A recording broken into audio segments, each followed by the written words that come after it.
Hey, welcome back to Yvonne Wakefield's YouTube channel where I read from my books, Babe in the Woods. We will be reading from Babe in the Woods Self-Portrait.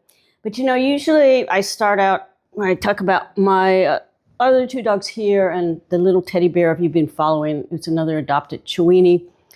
I also have my other little Leila. Come on, Leila. Leila is a long-haired white dachshund, and she is in a will. So if her mother ever passes, I get Leila. Well, her mother ended up having to go to the hospital today. So every time her human mother goes to the hospital, I get to have Leila. And she's pretty good. And I raised her kind of as a baby. I trained her. But when she goes home, she kind of loses her training. Anyway, I wanted to introduce you to Leila. Hi, maybe your mommy can watch you. All right, Leila. We have to keep your squeaky toy up here because it's too squeaky for you.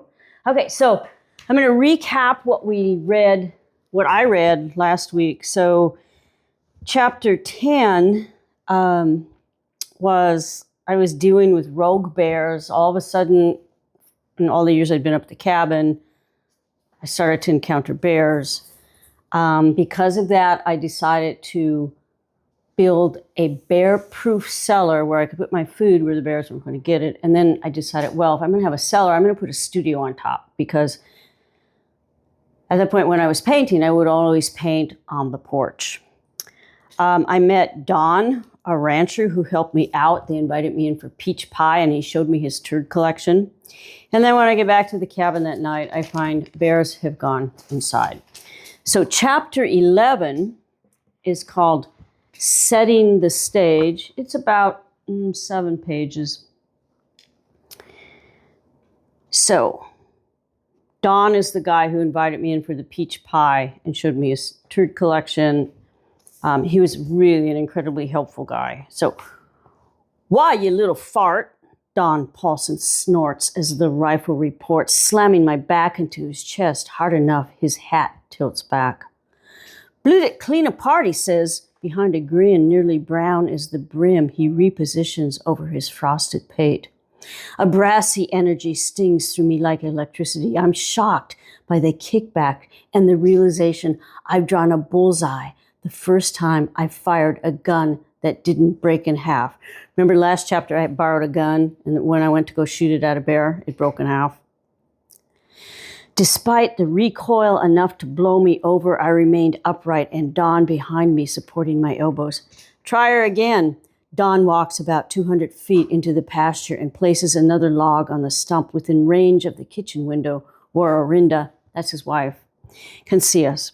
I spread my legs again, level the barrel on the fence rail, and center the sight on dead wood. "Move back, please," I tell Don before pulling the trigger.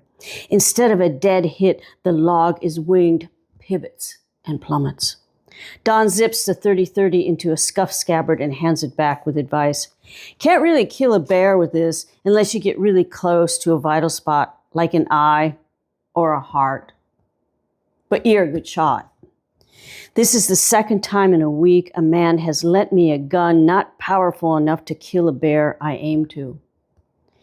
Earlier that day, I'd gone to Dan's to return his rifle. "Butt fell off," I say, handing back the stock and barrel separately. "Never happened to me before," he replies, shifting gun parts in each massive mitt. That evening, the sturdy 30-30 leans against the door jamb within reach of the rocker where I sit with a lonesomeness that plans to stay the night. Inipi, remember that's my Seal Point Siamese cat? Inipi, sprawled limply across my lap, doesn't move a whisker when I reach for a pen and notebook, turn up the lamp wick, and begin to write. I wonder if my need for aloneness is really essential to the development of myself, or just the perseverance of some ego trip. Sometimes I lose sight of myself through these illusions that other illusions form that keep me from myself and others. I maintain this aura of individualism by cultivating a tight ring of solitude around me. But I think this stoic individualist stance can be blasted apart by my turn of heart for another. Love shatters my myth of an independent self. I know myself very well, but do not know myself in relation to others. Love my ass. The bare truth is, I am more familiar holding an axe, hammer, or chainsaw than the hand of a lover. I can also handle a rifle more securely than a relationship because, as of this day, I have experience with a weapon. My grasp on intimacy is as gaping as the crack over my bed. Between bears bungling about the cabin and the scritch, scratch, and scrambling about in the space between the ceiling paneling, sleep when it comes to me is broken. I know if it's mice or pack rats making hay in the rafter, but I figure the later because of the lingering and promiscuous uric stench particular to those pom-pom-tailed rodents. The bears have no taste for the sacks of cement and lime stored under the cabin. These are as good as last used. So are the 2 boxes of bait stored inside a metal Superman lunch pail. 1 box is for Keel's mice, the other is for Keel's rats. When I leave the cabin for any length, I combine the 2 in an aluminum pie pan and set the strychnine stew under the sink. In the morning, I mix and haul up a bucket of mortar into the loft along with chicken wire strips and 2 fresh boxes of decon. I tear each open box and push them as far as possible into the ceiling paneling, then staple galvanized wire over the gap and slather mortar over the mesh.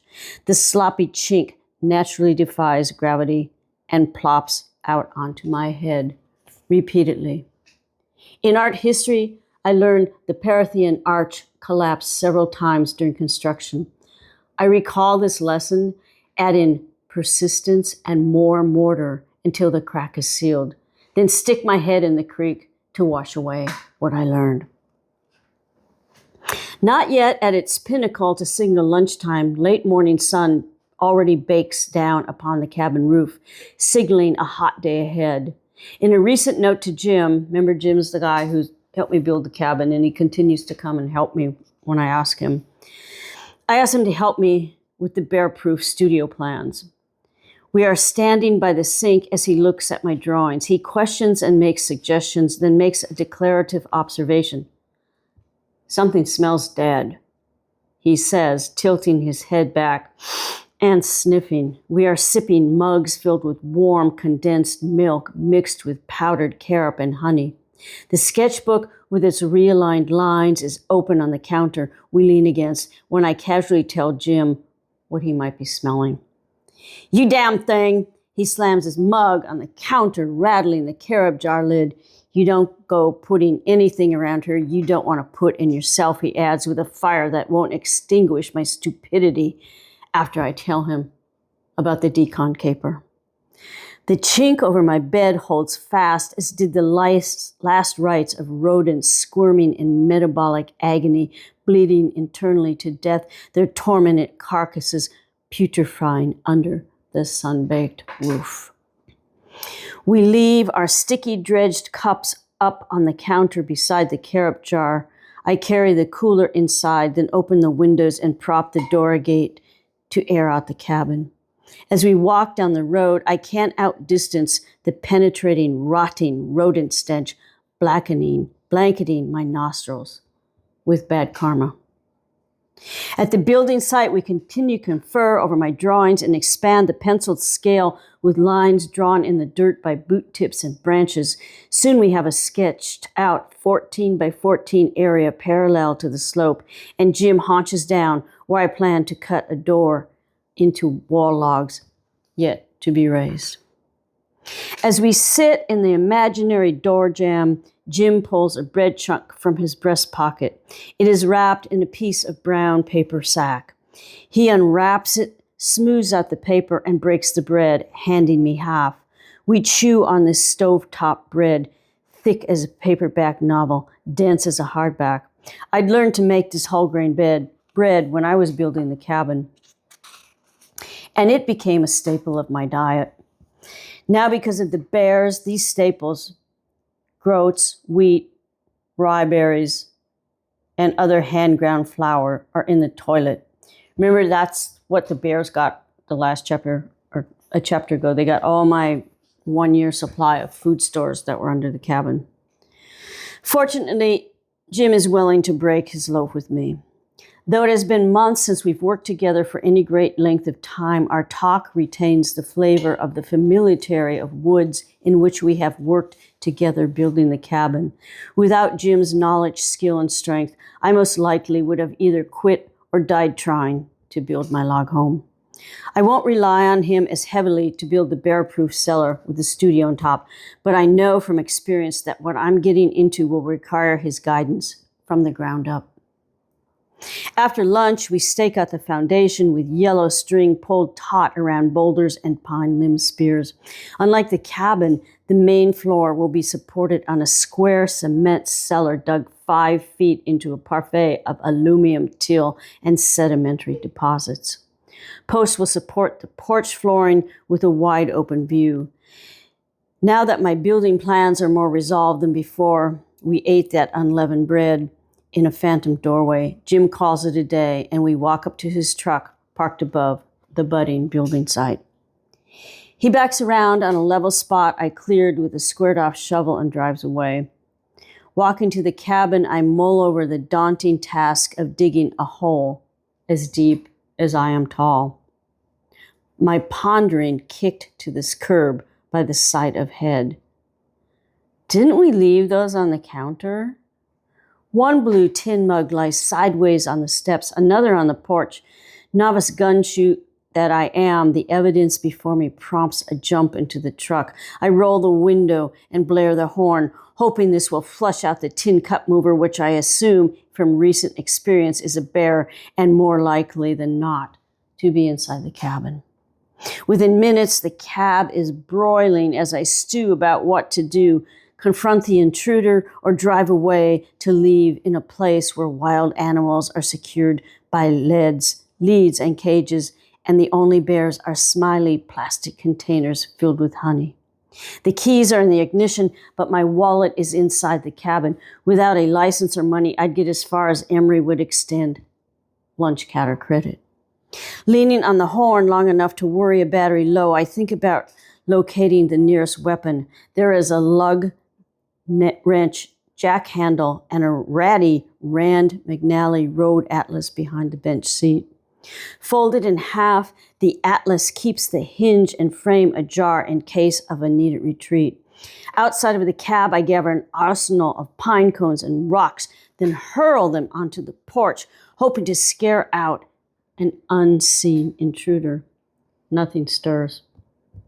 Cautiously, I approach the cabin, armed with a tire jack handle. Peeking around the door, determining the coast is clear, I see the floor and sink counter, on the other hand, are not. The carob jar has been knocked over and emptied.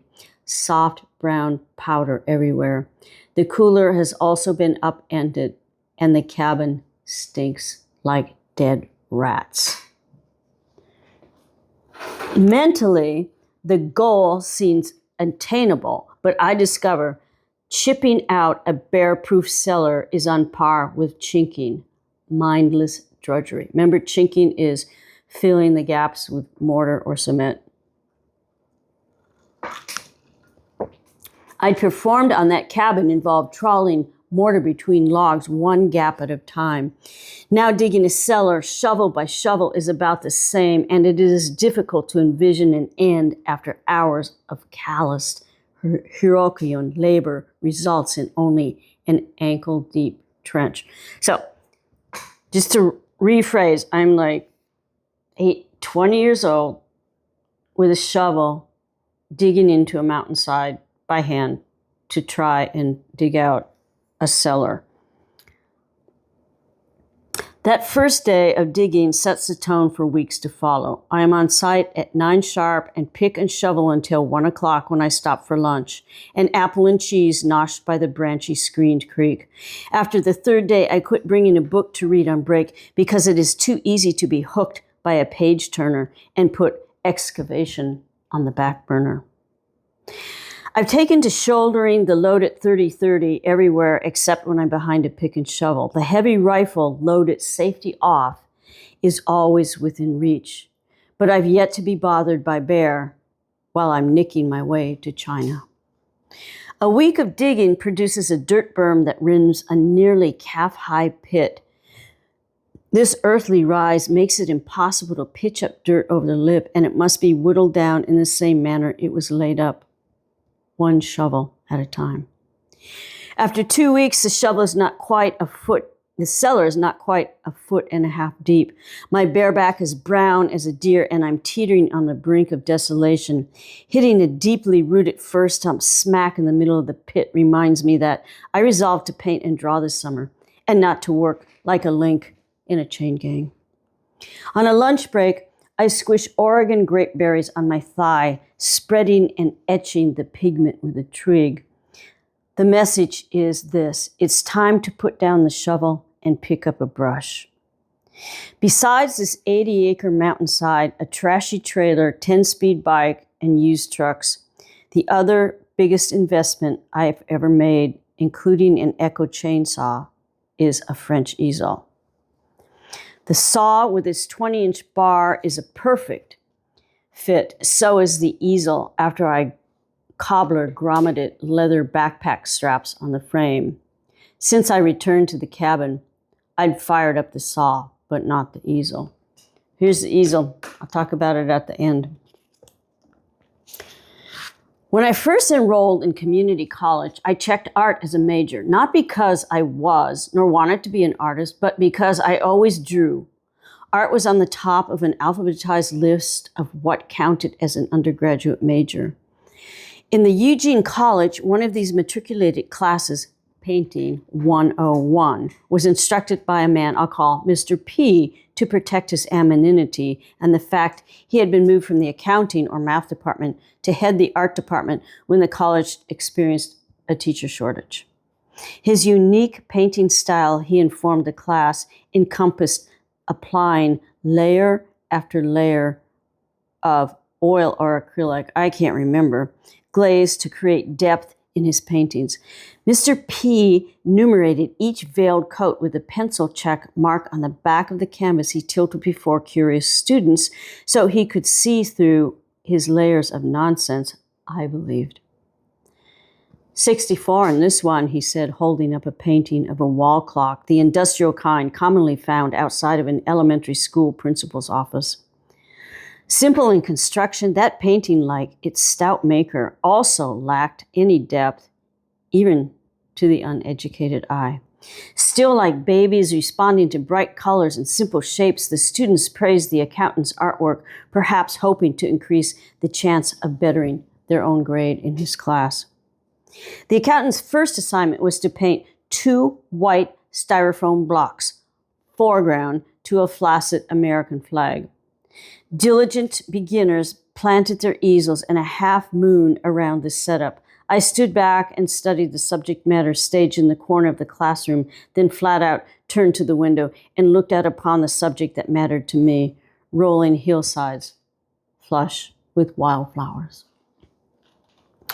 Pocketing brushes and tubes of acrylic paint, a stretched canvas under arm, and a bucket of water in hand, I turned my back on this academic facade and walk out of the class, down a corridor, push open 2 glass doors, and head towards a grassy knoll just beyond the campus.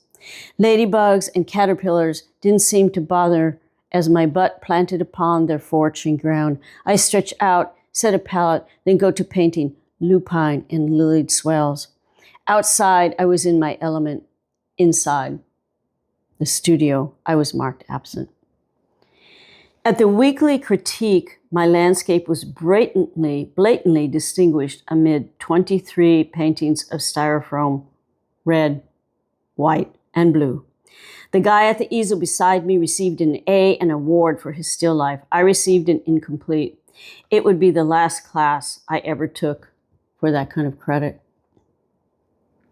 Painting landscapes is what I'd intended to do this summer, but fears of bear kept me close to the cabin with the door shut for safety. This fear shifted a bit one early rainy evening because I hadn't seen any bears for a couple of days, and it seemed safe to paint in the great outdoors where there wasn't a hinge in sight. Inhibi trails me but hesitates before the log bridging a frothing stretch of creek. I unshoulder the rifle, then the easel, and carry that cat over rapids, sure to drown one of his lives if he twisted free of my arms. Safe on the other side, he waits as I return for my gear. We head up a pine needly incline. I set the easel under a juniper 10 or 20 times or more, my senior. Select a view and squeeze out a palette.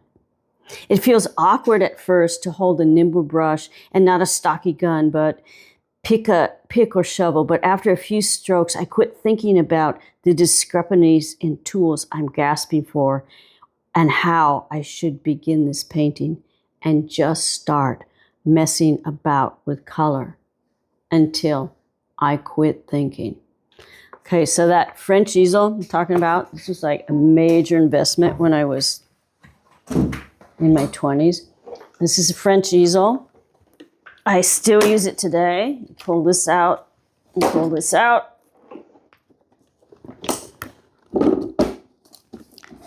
Pull these out. And I mentioned I did have backpack straps put on because I put on my back to carry. And in this, you have your own complete little studio. And if it gets windy, you can tie it down to rocks. And when I open up, you'll be able to see decades worth of paint. Some of it I've scraped out before.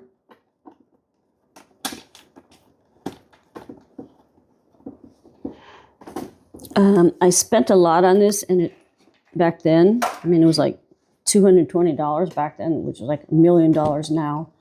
But it stood up beyond other French easels I've ever bought. So this is what you do. Is you open this up. Then your paint's in here.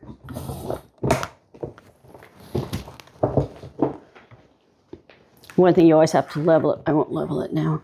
You can see, so like when I put my palette here when I've been painting, this is the palette. So I'll have the palette full of paint, and then I'll shut it down, and the paint will always transfer on this. Well, I've had to actually chisel this paint off because it got so thick. So you push this part out. And you have your brushes here. And then you put your, maybe I will level this. Put your palette here. You have your canvas there. And you start painting. So I've been using this baby forever. And I said, here's the backpack grommet. So when it all folds down, I can put on my backpack, pack up into the wilderness, or pack anywhere around.